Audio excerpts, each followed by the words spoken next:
October 25, 1944.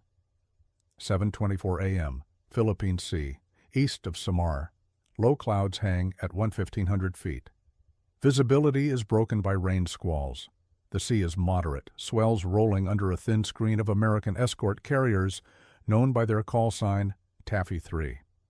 To the north, lookouts on the destroyer USS Johnston report pagoda masts emerging from mist. They are not cruisers, they are battleships. At 7:24, Japanese 14-inch shells from the battleship Congo straddle the escort carrier White Plains at 34,000 yards. Within minutes, splashes rise around ships that were never designed to face capital units. These carriers displace barely 10,000 tons.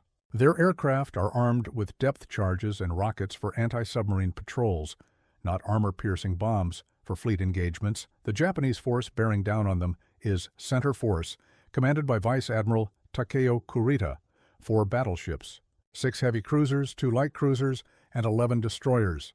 Combined main battery weight, 36 heavy guns of 14-inch and 18.1-inch caliber, including the largest naval rifles ever mounted at sea. Opposing them, 6 escort carriers, 3 destroyers, 4 destroyer escorts, total American main battery weight, above 5 inches, negligible. At 7:30 a.m., Commander Ernest E. Evans, commanding officer of USS Johnston, DD 557, issues a brief order over the TBS radio circuit, commence firing. He does not wait for instructions from Task Group Command. He does not request confirmation. He accelerates to flank speed, 34 knots, and turns directly toward the advancing Japanese line. This is not impulsive heroism, it is tactical mathematics. If Kurita closes to effective range, the escort carriers will be annihilated in minutes. Their thin hulls cannot absorb cruiser-caliber fire. Their flight decks are wood over steel framing. Their magazines are shallow. The only available variable is time. Destroyers can create smoke. Destroyers can launch torpedoes. Destroyers can force heavy ships to maneuver, and maneuver buys time. At 7:40 a.m., Johnston is already 10,000 yards ahead of the American formation, alone in open water, drawing fire from multiple cruisers. The heavy cruiser Kumano shifts her 8-inch batteries to engage. Splashes close in. At 7:44, Johnston launches 10 Mark 15 torpedoes at approximately 9,000 yards. 3 minutes later, Kumano loses her bow to an underwater detonation. 40 feet of her forward section are blown off. She falls out of formation. This is not a symbolic gesture. It is a tactical disruption of a superior fleet. But disruption comes at cost. At 7:50, a 14-inch shell penetrates Johnston's deck near the bridge. The explosion shears off communications lines, kills dozens, and wounds Evans. Steering is temporarily lost. Speed drops. By 8 a.m., the destroyer has absorbed hits from heavy cruiser batteries and possibly secondary battleship fire. Her aft guns are damaged. Power is compromised, and yet she turns back toward the enemy. At approximately 9:30 a.m., as Johnston drifts, nearly powerless, Japanese destroyers close to finish her. One of them, widely believed to be the destroyer Yukikaze, or possibly Hamikaze, approaches within visual range. American survivors later report that as Johnston listed and slipped beneath the waves at 9:45 a.m., a Japanese captain rendered a salute. The gesture, if accurate, stands in stark contrast to the Pacific War's documented brutality, Bataan Death March, Guadalcanal atrocities, submarine machine gunning of survivors, no quarter naval engagements. The U.S. Pacific was not a theater known for chivalric ritual. Yet on this morning, amid one of the largest naval battles in history of the Battle of Leyte Gulf, a destroyer captain may have acknowledged the enemy. The question is not whether the story is emotionally powerful. It is whether it is strategically significant. Why? Did a single destroyer's charge matter in an operation involving 300 ships? Why was Kurita's overwhelming force unable to annihilate a formation it outgunned by orders of magnitude? And why does this episode remain one of the most analyzed small unit actions in naval warfare history?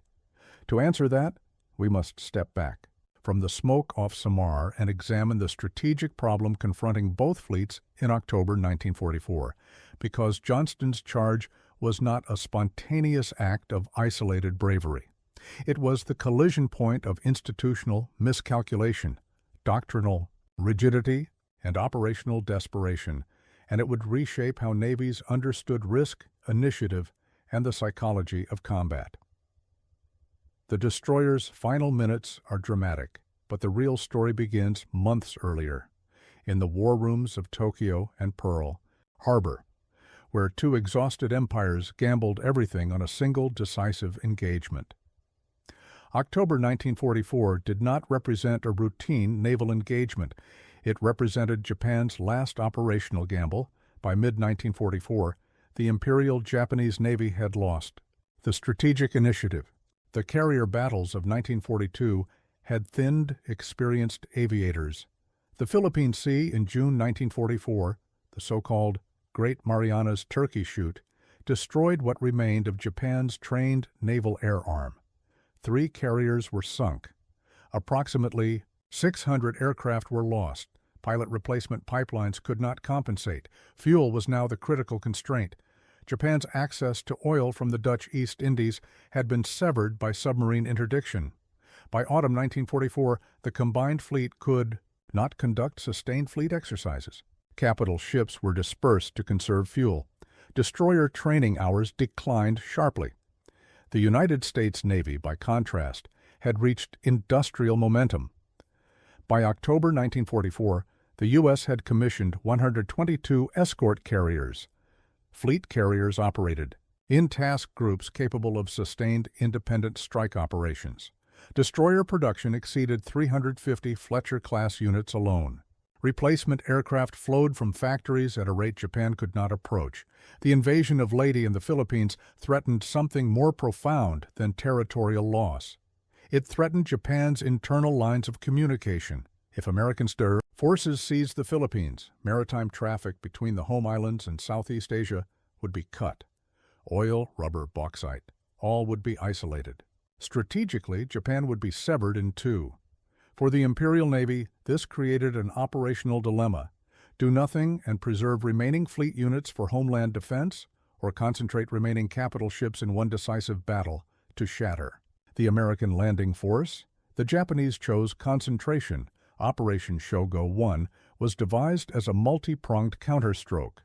Vice Admiral Jisaburo Ozawa's Northern Force would act as decoy carriers, largely empty of aircraft, to lures Admiral William Halsey's powerful Third Fleet north. Meanwhile, Vice Admiral Takeo Kurita's Center Force would transit the San Bernardino Strait and descend upon the lightly protected American landing forces off Leyte Gulf. The concept relied on 3 assumptions. First, that American carrier commanders would prioritize destruction of Japanese carriers. Second, that Kurita's battleships and cruisers could survive submarine and air attack long enough to reach the landing area.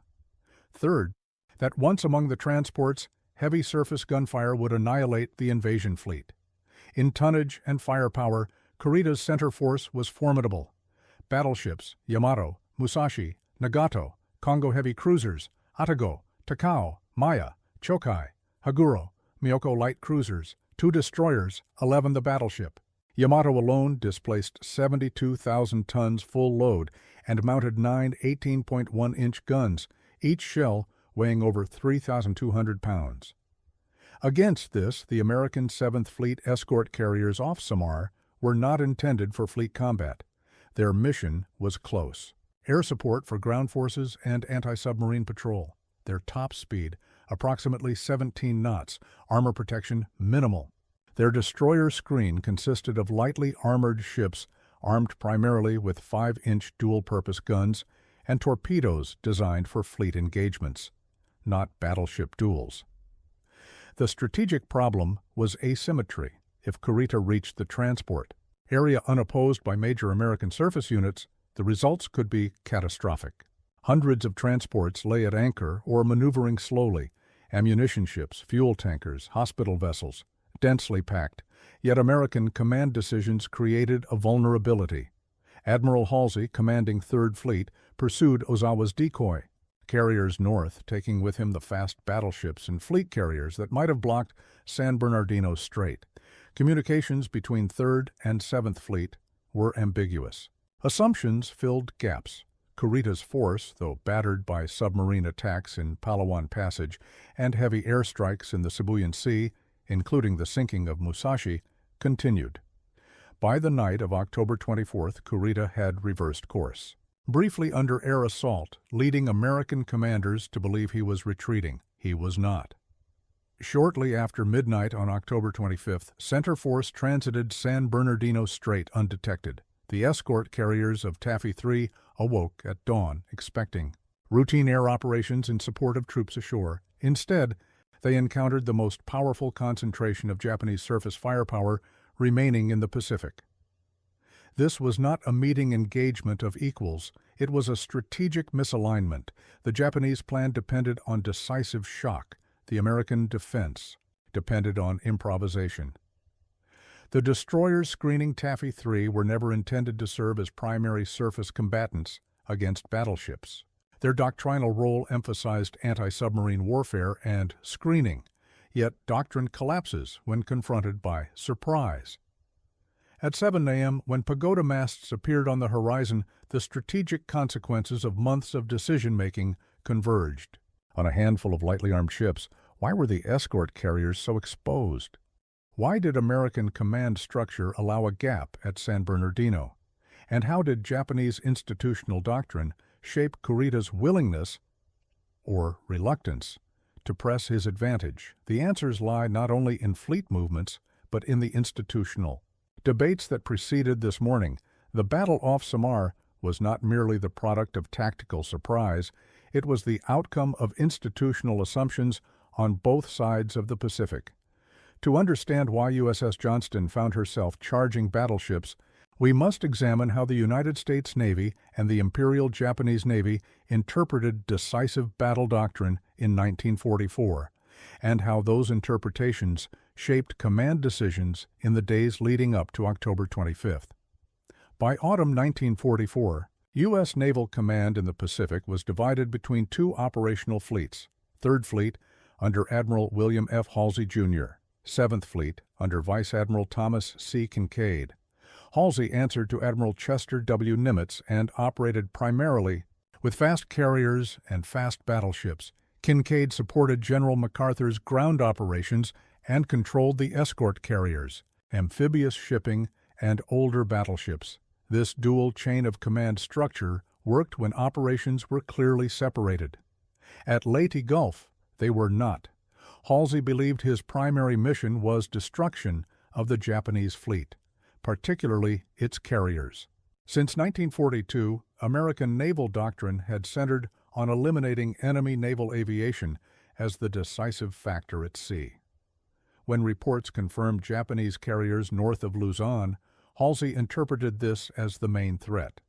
He took his fast battleships, Task Force 34, and moved north to engage Ozawa's decoy force. What he did not leave behind was a blocking force at San Bernardino Strait. Halsey later argued that he assumed 7th Fleet battleships would cover the strait. 7th Fleet assumed Halsey would. No explicit coordination order resolved this assumption. This was not incompetence. It was institutional friction. The U.S. Navy in 1944 had grown at an unprecedented rate. Communication protocols between fleets were evolving.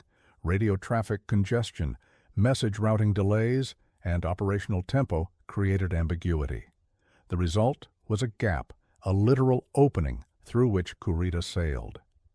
The Imperial Japanese Navy entered the war shaped by Kantai-Kessen, the doctrine of decisive fleet battle.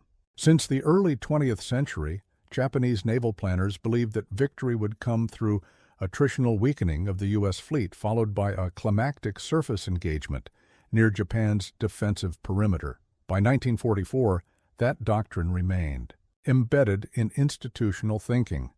Even after losing carriers and air groups, Japanese planners believed battleships still possessed decisive utility, particularly in night surface engagements.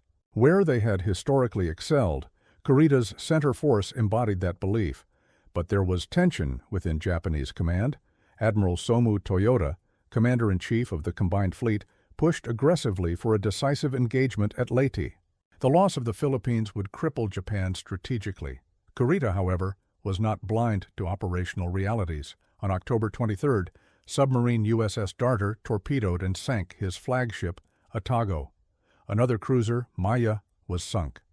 A third, Takao, was crippled.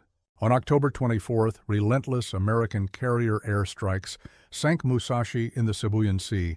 Casualties mounted. Air cover was minimal. Communications were fragmented. Kurita briefly reversed course under heavy air assault. Tokyo ordered him to continue. He did. This decision is often portrayed as stubborn adherence to doctrine, but it was more complicated.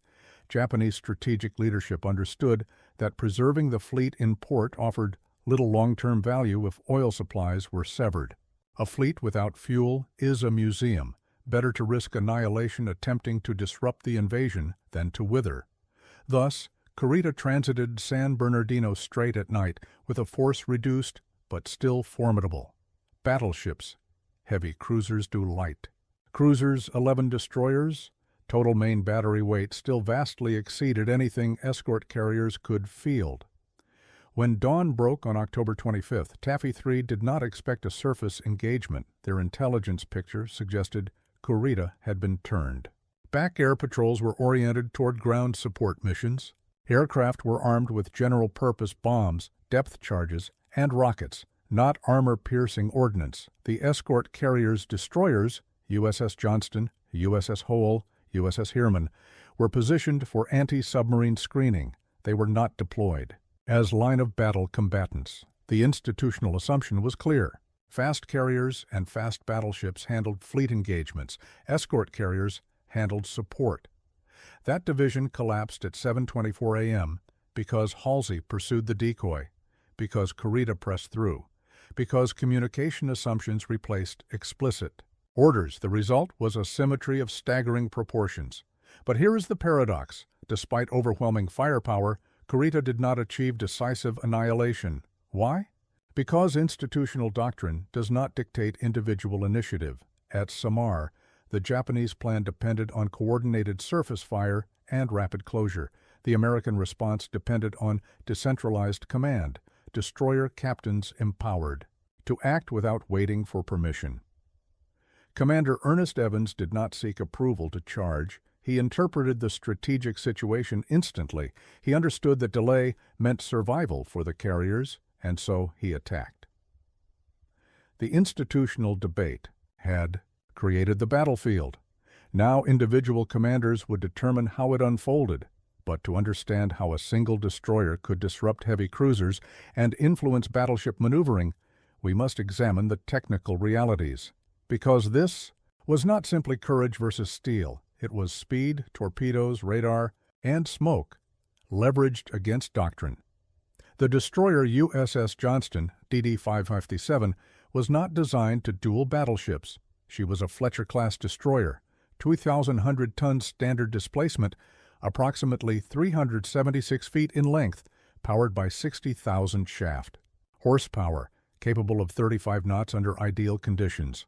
Her main battery consisted of 5 5-inch 38 caliber dual-purpose guns. Effective surface engagement range, roughly 15,000 to 18,000 yards under optimal fire control conditions. Shell weight, 55 pounds. Her torpedo armament, 10 21-inch tubes firing the Mark 15 steam torpedo. Warhead, approximately 825 pounds of Torpex explosive. Maximum range, about 15,000 yards at reduced speed settings. Against her stood ships such as the heavy cruiser Kumano, displacing over 13,000 tons and armed with 10 8-inch guns. Each shell weighed approximately 260 pounds and could penetrate. Significant armor at ranges beyond 20,000 yards, and behind them, battleships like Yamato, mounting 9 18.1-inch guns. Each shell weighed over 3,200 pounds. Maximum range exceeded 40,000 yards. Even near misses from such ordnance could cause catastrophic damage through underwater shock effects. The imbalance was mathematical, yet destroyers were not helpless. They were built for velocity and initiative. At Samar, speed mattered more than armor. By 1944, American destroyers possessed radar-directed fire control, typically using the Mark 37 director system paired with surface search radar. This allowed engagement in poor visibility and through smoke. Japanese ships, while formidable optically, lagged in radar sophistication. Their early war advantage in night optics and torpedo tactics had diminished as American radar matured. At Samar, visibility was variable due to rain squalls and smoke screens. Radar allowed American ships to track targets even when visual contact was degraded. But radar does not change shell weight. The real equalizer lay in torpedoes.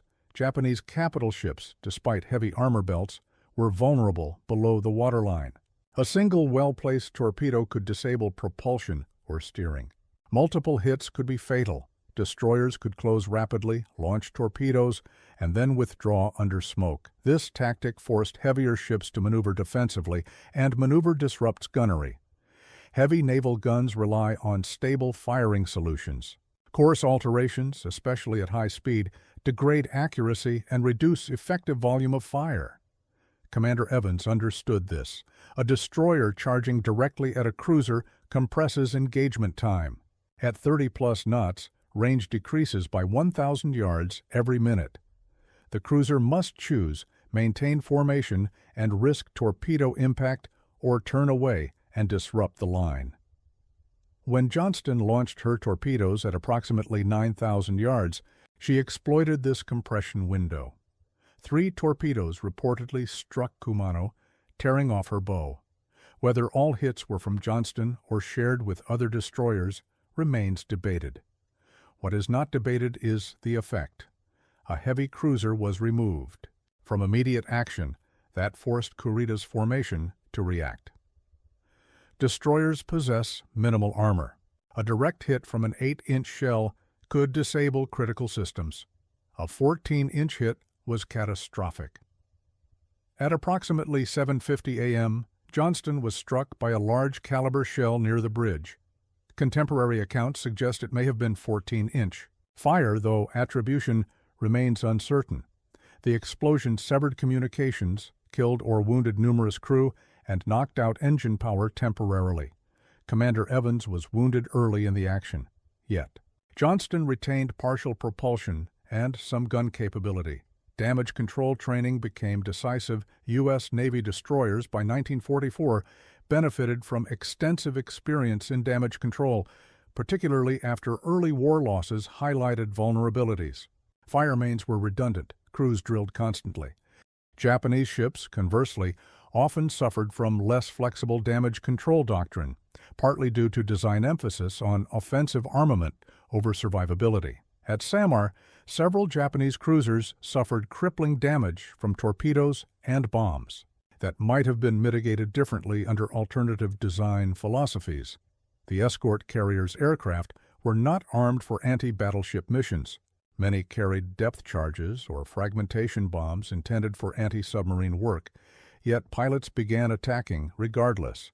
Even near-miss bombs and strafing runs forced Japanese ships to maneuver and deploy anti-aircraft fire. This created cumulative friction. Each evasive turn disrupted gunnery. Each torpedo launch created uncertainty. Each smokescreen obscured targeting solutions. War at sea is not only about tonnage, it is about tempo. Kurita's center. Force possessed overwhelming firepower on paper, but paper does not account for surprise, confusion, and decentralized resistance. The technical reality is this. A destroyer cannot defeat a battleship in a straight-line engagement, but a destroyer can complicate a battleship's battle plan. At Samar, complication became decisive because while Johnston and her sister ships attacked individually, Kurita's force struggled to form a coherent firing line amid smoke, squalls, torpedo tracks, and air attack. The technological asymmetry remained, yet the operational environment narrowed it, which brings us to the execution itself, the moment when theory collided with steel, and Commander Evans chose offense over survival. By 7:30 a.m., the engagement had ceased to be theoretical. The first salvos from Vice Admiral Takeo Kurita's center force were already straddling escort carriers. Water columns rose higher than their flight decks. Splinters tore through thin hull plating. Commander Ernest E. Evans understood immediately what delay meant. At 7:30, without awaiting task group authorization, he ordered flank speed and turned Johnston toward the Japanese line. This was not reckless. It was consistent with destroyer doctrine when screening capital ships: attack to disrupt. The difference was scale. Instead of screening battleships, Evans was screening escort carriers, slow, lightly protected, and within 20,000 yards of enemy heavy guns. At approximately 7:40 a.m., Johnston had closed to around 10,000 yards from the heavy cruiser line. The Japanese cruisers, including Kumano and Suzuya, shifted fire, 8-inch salvos, bracketed. The destroyer almost immediately. Evans ordered smoke deployment while maintaining approach. At 7:44 a.m., Johnston fired a full spread of 10 Mark 15 torpedoes. This was her primary offensive asset. Launching required exposing broadside profile momentarily, increasing vulnerability. Within minutes, at least one heavy cruiser, widely assessed as Kumano, suffered catastrophic damage to her bow. Reports vary on exact hit attribution, but Kumano lost approximately 40 feet of forward structure and fell out of formation. The Japanese line was disrupted. A heavy cruiser disabled within the first 15 minutes of contact. That mattered, but it did not neutralize battleships. At approximately 7:50 a.m., Johnston was struck by a large-caliber shell near the bridge. The blast killed numerous crew members, disabled fire control equipment, and severed power lines. Evans himself was wounded by shrapnel. Speed dropped, steering faltered, yet engineering crews restored partial propulsion, and Evans did not withdraw permanently. He turned back into engagement range. This second phase is critical. Many surface actions hinge on first contact. After launching torpedoes and sustaining heavy damage, a destroyer commander could reasonably disengage. Evans did not. He re-entered the fight to provide additional gunfire support and to draw fire away from escort carriers. Johnston's 5-inch guns began firing rapidly at visible cruiser superstructures. These shells could not penetrate main armor belts at range, but they could damage fire control optics, radar arrays, and exposed gun crews. Volume of fire creates cumulative degradation. Johnston was not alone in attacking. USS Hull and USS Heermann also charged.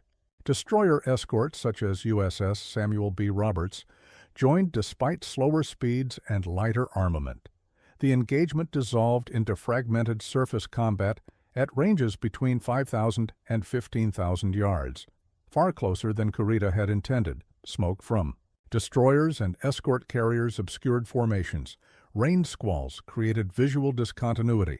Japanese ships maneuvered repeatedly to avoid torpedoes, breaking battle line cohesion. American aircraft, many carrying depth charges, attacked continuously. Even when bombs lacked armor penetration, they forced evasive turns. At approximately 8:30 to 9 a.m., Johnston was repeatedly hit by cruiser-caliber fire. Her aft guns were knocked out. Speed diminished significantly. By around 9:20 a.m., she was dead in the water. Japanese destroyers closed to finish her.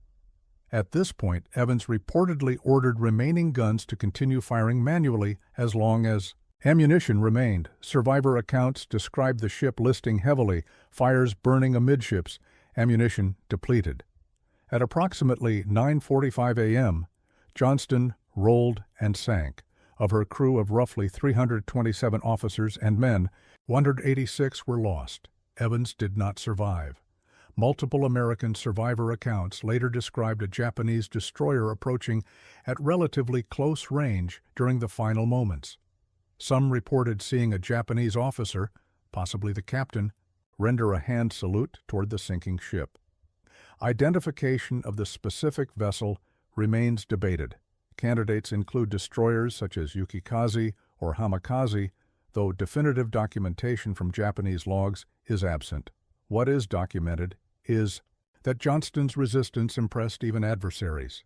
Japanese after-action reports describe unexpectedly fierce destroyer attacks that forced repeated evasive maneuvers. The salute story, while emotionally powerful, cannot be verified with archival certainty, but its persistence reflects something real: recognition of tactical audacity, tactical effect. By the time Johnston sank, Kurita's formation had suffered. One heavy cruiser crippled early, Kumano. Additional cruisers damaged by air attack, continuous torpedo threats, formation, fragmentation. Most. Critically, Kurita faced uncertainty. He did not know the full composition of American forces. Smoke screens and aggressive attacks suggested the presence of larger surface units. Radar contacts were confusing. Reports of torpedo hits and air attack losses accumulated. What had begun as a straightforward approach toward vulnerable carriers became a chaotic surface engagement with determined opposition. Time passed, and time favored the Americans. The question now becomes decisive. Why did Kurita ultimately withdraw at 9:30 a.m., despite superior firepower and proximity to the landing area? Was it fear of carrier air power, confusion about American strength, or cumulative disruption from ships like Johnston? To answer that, we must examine the immediate consequences of the engagement. At approximately 9:20 to 9:30 a.m., on October 25, 1944, Vice Admiral Takeo Kurita made a decision that remains one of the most scrutinized command calls in naval history. He ordered Center Force to withdraw. This was not a rout. Japanese battleships were still operational. Yamato, the largest battleship ever built, had not sustained crippling damage. Several heavy cruisers remained combat-capable.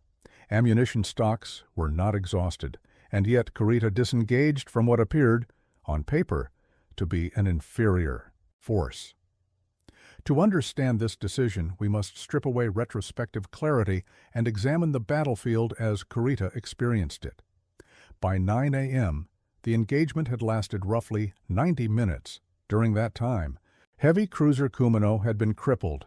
Chokai was disabled by bomb hits and torpedo damage. Suzuya was later fatally damaged by secondary explosions following air attack. Destroyers had executed multiple high-speed evasive maneuvers. American aircraft, despite limited ordnance, maintained constant harassment.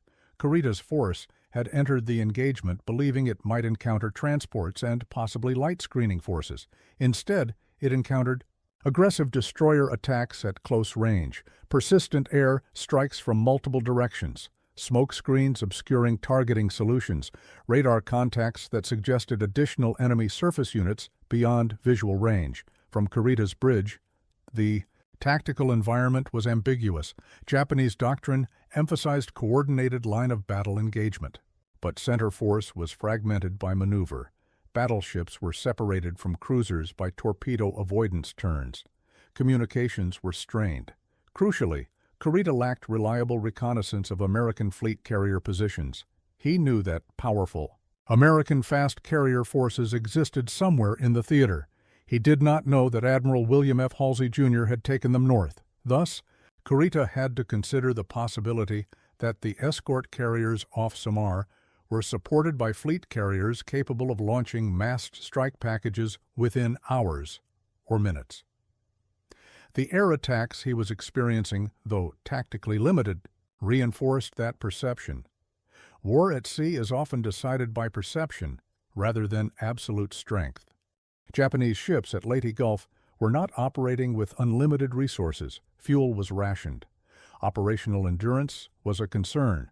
Destroyers, in particular, had finite torpedo reload capability and limited anti-aircraft ammunition stocks, while not exhausted, center force could not sustain indefinite engagement. Moreover, Kurita's mission was not attrition of destroyers. It was destruction of invasion shipping. Yet by 9:20 a.m., his formation had not reached the transport area. Instead, it was entangled with screening forces. Every minute spent fighting destroyers increased the probability of American fleet carrier intervention. Kurita faced a choice: press south toward Leyte Gulf through continued torpedo and air attack, risking further cruiser losses and potential carrier air assault, or disengage, preserving remaining capital ships for homeland defense. He chose preservation. For Taffy 3, The withdrawal was not immediately understood. Escort carriers continued evasive maneuvers for hours. Aircraft continued attacking. Destroyers and destroyer escorts fought to exhaustion. USS Johnston, USS Hull, and USS Samuel B. Roberts were sunk. Escort carrier USS Gambier Bay was sunk by cruiser gunfire, one of the rare instances of a carrier destroyed by surface artillery.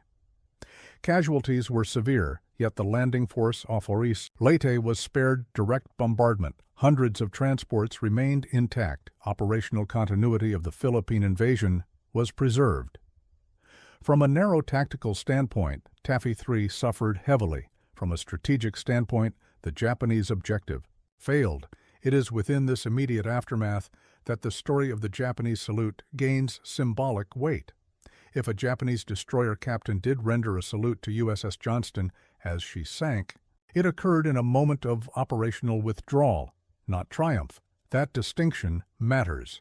The Pacific War was characterized by brutality, racial animosity, and minimal quarter in many engagements, yet professional naval officers, trained in pre-war traditions, sometimes recognized valor, even amid total war.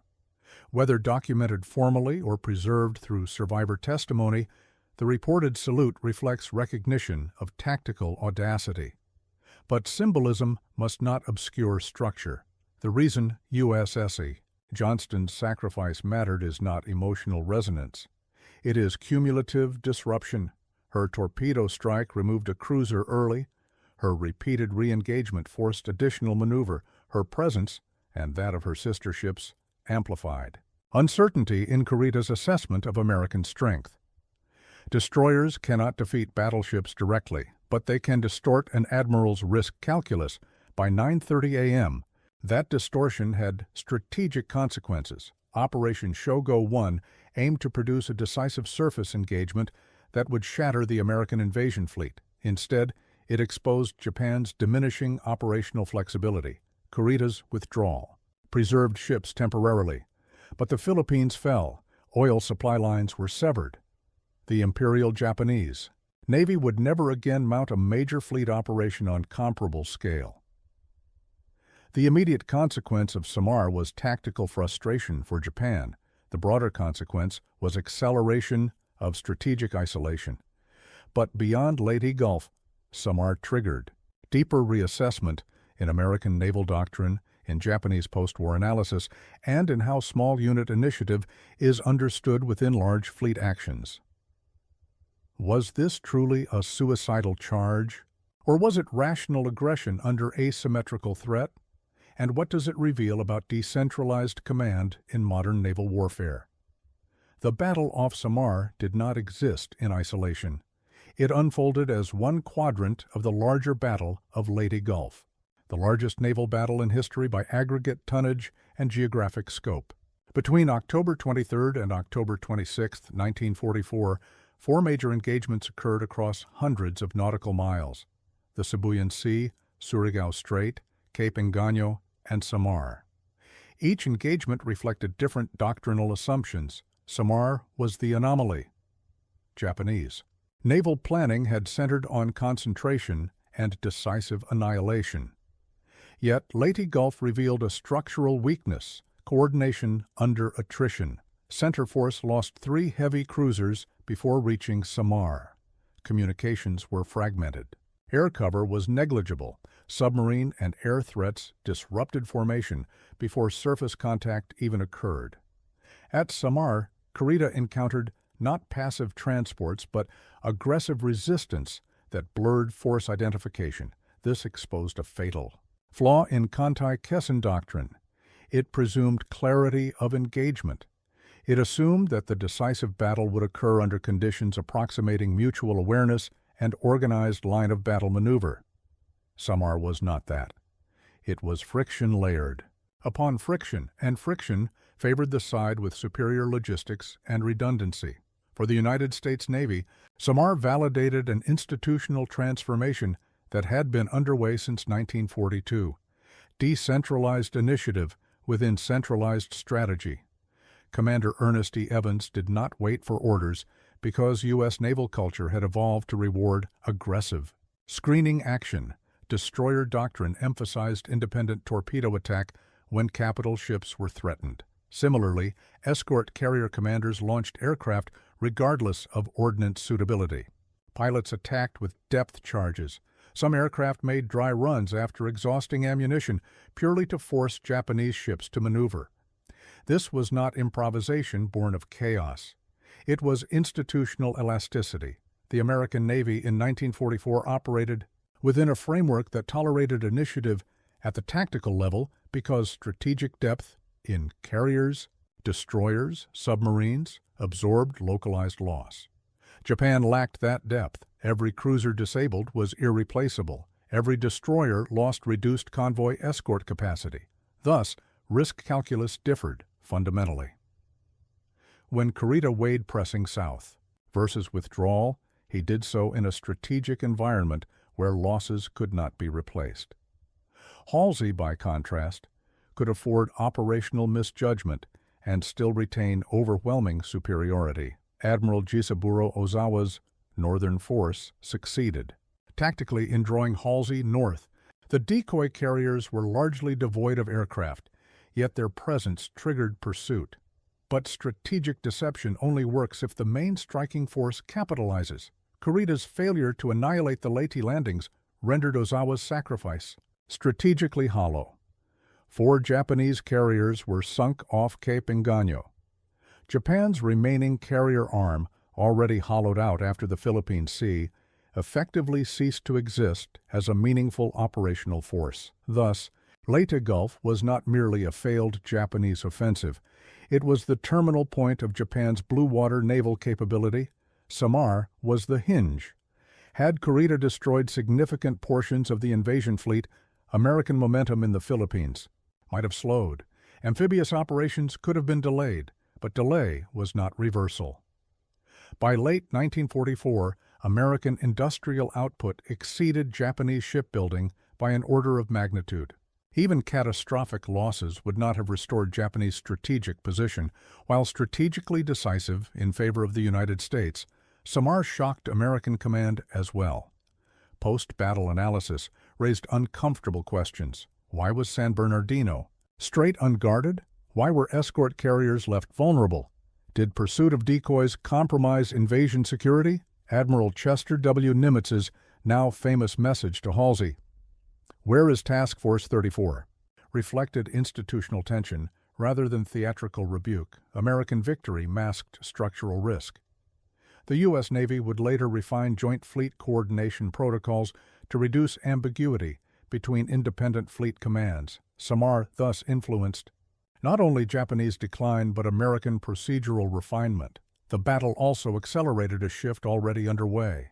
The eclipse of battleship primacy. At Samar, battleships fired thousands of heavy shells. They sank 1 escort carrier. Meanwhile, aircraft, so even lightly armed ones, disabled multiple cruisers. The lesson was unmistakable. Air power dictated. Tempo. Surface gunfire without air superiority was vulnerable to cumulative degradation. The era of decisive surface gunnery engagements was closing. Within 6 months, battleships would serve primarily as shore bombardment platforms or anti-aircraft escorts. Samar reinforced that trajectory. The destroyers and escort carriers of Taffy III suffered disproportionate casualties. USS Johnston, USS Hole, USS Samuel B. Roberts, and USS Gambier Bay were lost. Survivors endured days in the water under tropical sun, with shark predation reported. Operational analysis must acknowledge cost, but cost must be measured against objective achieved. The Leyte landings proceeded. Japan's maritime supply lines were severed. The Philippines campaign continued. In strategic calculus, Samar represents a defensive success achieved through localized sacrifice. Yet history often simplifies this episode into a single image, a destroyer charging battleships and perhaps a Japanese salute. But how much of that narrative reflects documentation? And how much reflects post-war construction? To understand the balance between evidence and legend, we must examine the myths surrounding USS Johnston and the reported gesture of respect. The destroyers and escort carriers of Taffy III suffered disproportionate casualties. USS Johnston, USS Hole, USS Samuel B. Roberts, and USS Gambier Bay were lost. Survivors endured days in the water under tropical sun, with shark predation reported, operational. Analysis must acknowledge cost, but cost must be measured against objective achieved. The Leyte landings proceeded. Japan's maritime supply lines were severed. The Philippines campaign continued. In strategic calculus, Samar represents a defensive success achieved through localized sacrifice. Yet history often simplifies this episode into a single image, a destroyer charging battleships, and perhaps a Japanese salute. But how much of that narrative reflects documentation, and how much reflects post-war construction? To understand the balance between evidence and legend, we must examine the myths surrounding USS Johnston and the reported gesture of respect. The phrase suicidal charge appears frequently in post-war narratives, yet when evaluated against doctrine, it becomes misleading. Destroyers were explicitly designed to execute torpedo attacks against larger surface units. U.S. Navy tactical publications prior to 1944 emphasized aggressive screening and counterattack when capital ships were threatened. Commander Ernest E. Evans did not violate doctrine. He applied it under extreme asymmetry. What made the action extraordinary was not its existence, but its scale. Instead of attacking within a coordinated battle line, Johnston attacked in defense of escort carriers against battleships. The key distinction: Evans' objective was disruption, not annihilation. His torpedo strike on Kumano achieved exactly what destroyer doctrine intended, forcing heavy ships to maneuver and breaking formation cohesion. Calling the action suicidal implies irrationality. Operationally, it was rational within limited options. Had Johnston remained with the USS carriers, Japanese cruisers would have closed range unopposed. Evans chose the only available lever. The alleged salute by a Japanese destroyer captain is more complex. Multiple American survivors later recounted seeing a Japanese destroyer approach within visual range during Johnston's final moments.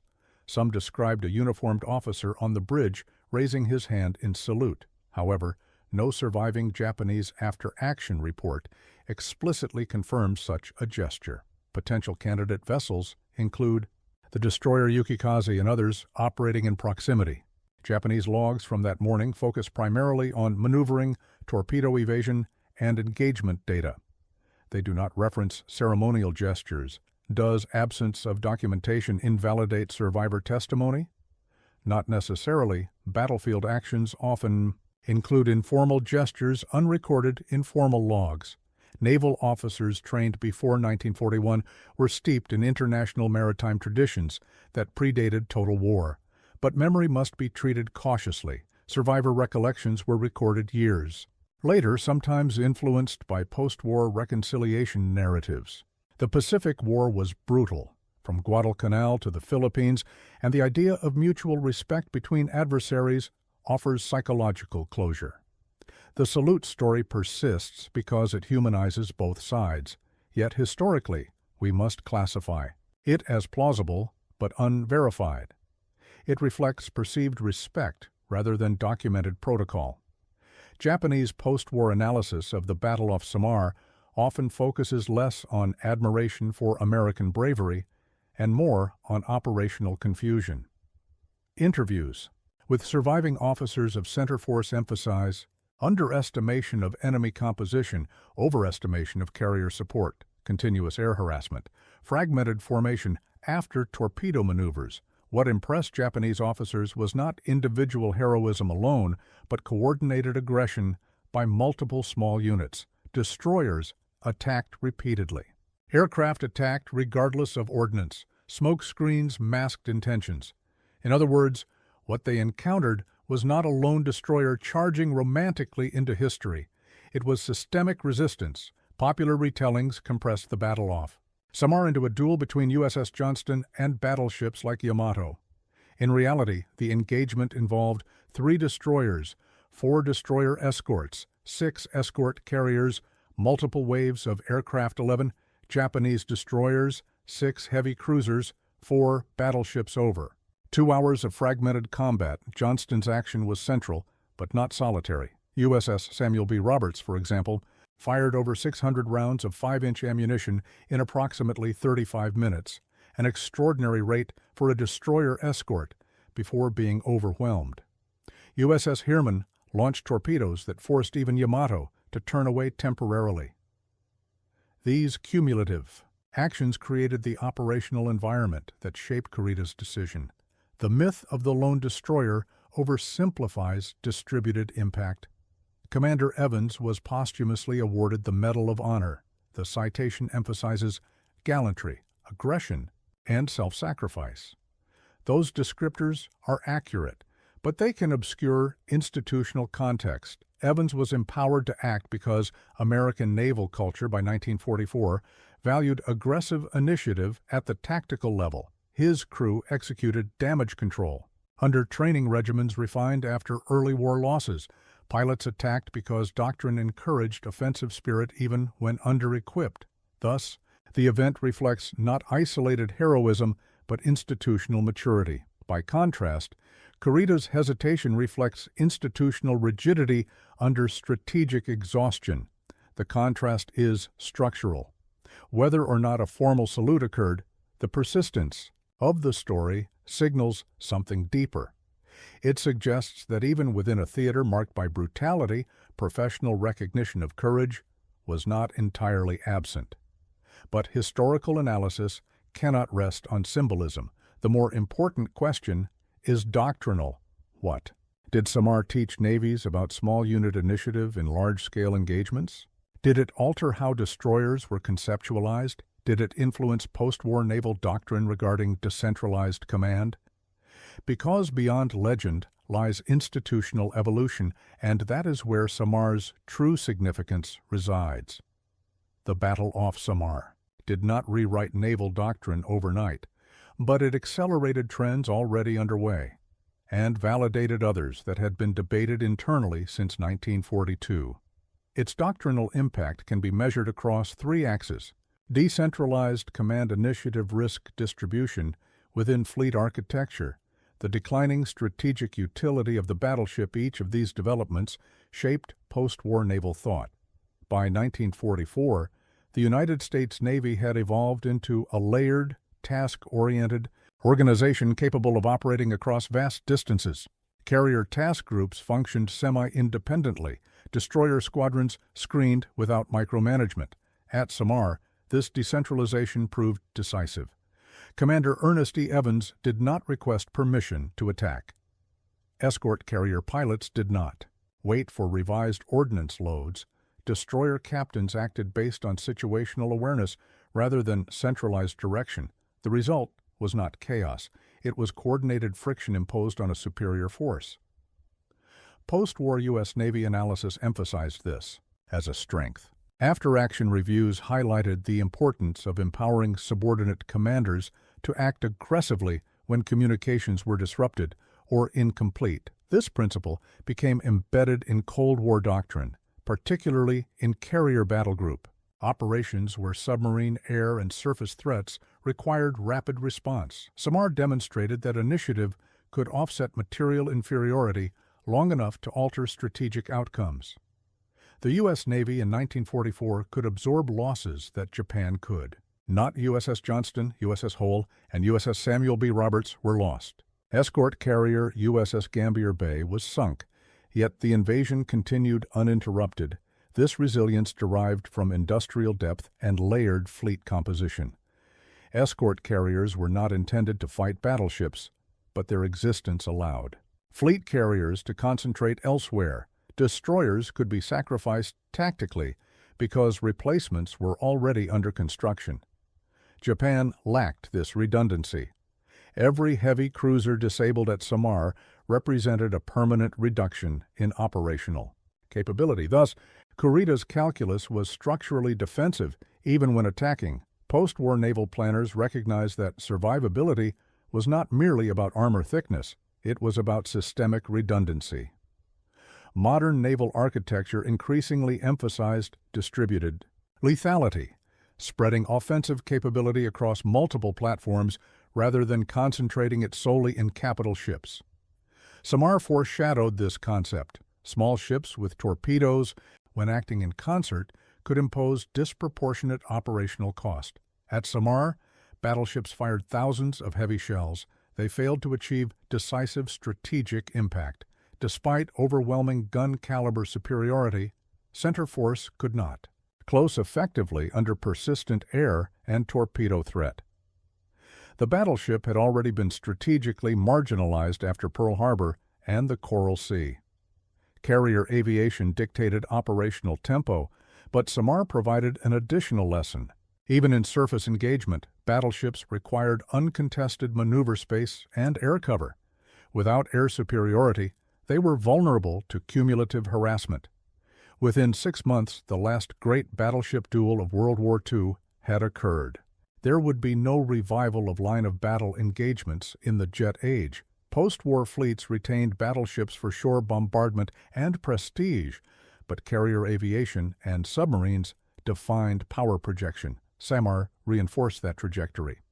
Japanese naval officers interviewed after the war often cited Samar as a moment of profound frustration. Vice Admiral Takeo Kurita defended his withdrawal by emphasizing uncertainty about American carrier presence and cumulative cruiser losses.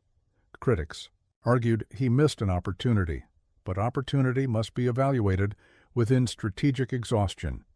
Japan in October 1944 could not afford decisive defeat at sea. The Imperial Navy had already lost experienced aviators and fuel access. Even had Kurita destroyed additional transports, American industrial replacement capacity would have compensated within months. The structural imbalance was irreversible. Thus, Samar did not merely demonstrate tactical audacity, it exposed asymmetry of endurance.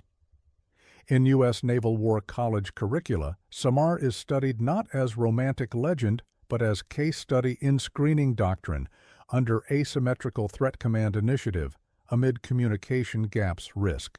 Acceptance under strategic necessity, the destroyer's role evolved from auxiliary screen to distributed offensive platform.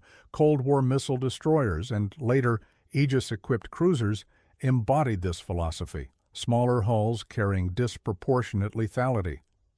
While technological context changed, conceptual lineage is traceable. Samar validated that aggressive small unit action can reshape operational geometry. Beyond material doctrine, Samar influenced professional military culture. It reinforced an ethic.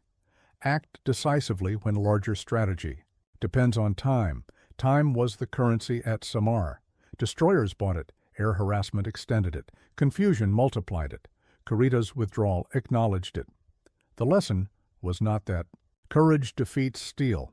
It was that initiative manipulates uncertainty, and uncertainty shapes command decisions more than raw tonnage, which brings us to final assessment. Was the charge of USS Johnston a turning point, or was it a dramatic footnote within an already decided strategic arc? To answer that requires disciplined judgment, stripped of legend, anchored in consequence. The battle off Samar and USS Johnston's role within it is often remembered. Through the lens of drama, a small destroyer charging battleships, a captain mortally wounded, and a reported salute from an enemy officer. Historical analysis requires a different lens. It demands a synthesis of tactical execution, institutional doctrine, operational context, and strategic consequence. From a purely tactical perspective, USS Johnston achieved remarkable outcomes. A heavy cruiser, Kumano, was disabled early in the engagement. Japanese formations were disrupted and forced into evasive maneuvers. Kurita's center force lost cohesion, creating uncertainty that contributed to his withdrawal, remaining U.S. Escort carriers were preserved from direct artillery destruction. Destroyers, though lightly armed and minimally armored, leveraged speed, torpedo armament, and tactical audacity to multiply their operational impact. This was not irrational heroism. It was disciplined application of doctrine under extreme conditions. Evans and his crew exemplified effective, decentralized command, a principle increasingly validated in modern naval thought. The broader strategic consequences were significant: preservation of the Leyte landing force. The invasion continued without catastrophic losses to transports or troop strength. Acceleration of Japanese naval decline. The inability of center force to exploit numerical and firepower superiority further eroded Japan's operational capability. In the Philippines, institutional lesson for the U.S. Navy. Commanders learned the value of initiative, rapid decision-making, and integrated small unit aggression under overwhelming threat. In essence, Johnston's sacrifice bought time, and time, in operational terms, equaled survival for hundreds of vessels and thousands of troops ashore. The anecdotal Japanese salute captures the imagination. It symbolizes mutual recognition of professionalism amid lethal conflict, yet documentation is inconclusive. It is plausible, given the Japanese warrior tradition and survivor accounts, but it is not verifiable in operational logs. The enduring legend should be treated as narrative embellishment rather than historical fact. More crucial is the tangible effect of Johnston's actions: disrupted formations, torpedo damage inflicted, and time bought for the landing fleet. The lessons of Samar resonated across decades: decentralized initiative. Subordinate commanders must have authority to act when communications are compromised. Force multiplication through small units. A single destroyer, when used aggressively and intelligently, can impose disproportionate operational cost. Recognition of strategic friction. Even overwhelming firepower can fail when operational uncertainty, weather, and improvisation degrade effectiveness. Evolving role of battleships. Heavy artillery without air superiority is insufficient to dominate modern naval engagements. Samar was a textbook example of how asymmetrical tactics, initiative, and audacity intersect with strategy. Nearly 60% of Johnston's crew perished. Survivors endured hours adrift in open water. Yet operationally, the cost was outweighed by the strategic protection of the landing force. This duality, human sacrifice versus strategic gain, underscores the analytical tension in studying warfare. It also frames the salute not as sentimental anecdote, but as an emblem of professional recognition under extreme circumstances, whether factual or apocryphal. It reflects an enduring truth. Battlefield decision-making often inspires respect beyond national lines, even amid total war. USS Johnston's charge exemplifies the intersection of tactical initiative, decentralized command operational improvisation, strategic consequence. The fanatical bravery remembered in legend is inseparable from disciplined application of doctrine and situational analysis. Kurita's withdrawal, often attributed to prudence or hesitation, was in fact the cumulative effect of friction imposed by destroyers, aircraft, and tactical ambiguity. Leyte Gulf confirmed that small unit aggression, applied decisively, can shape strategic outcomes, even against vastly superior forces. In military history, the line between heroism and operational effectiveness is often blurred. At Samar, the line was visible. USS Johnston did not merely die valiantly. She acted strategically, tactically, and doctrinally correct, forcing a superior fleet to hesitate and preserving an invasion force that would determine the course of the Philippine campaign. The salute, whether real or symbolic, may encapsulate admiration. But the true lesson lies in institutional and operational mastery, the rare convergence of audacity and doctrine that changed history in under 2 hours.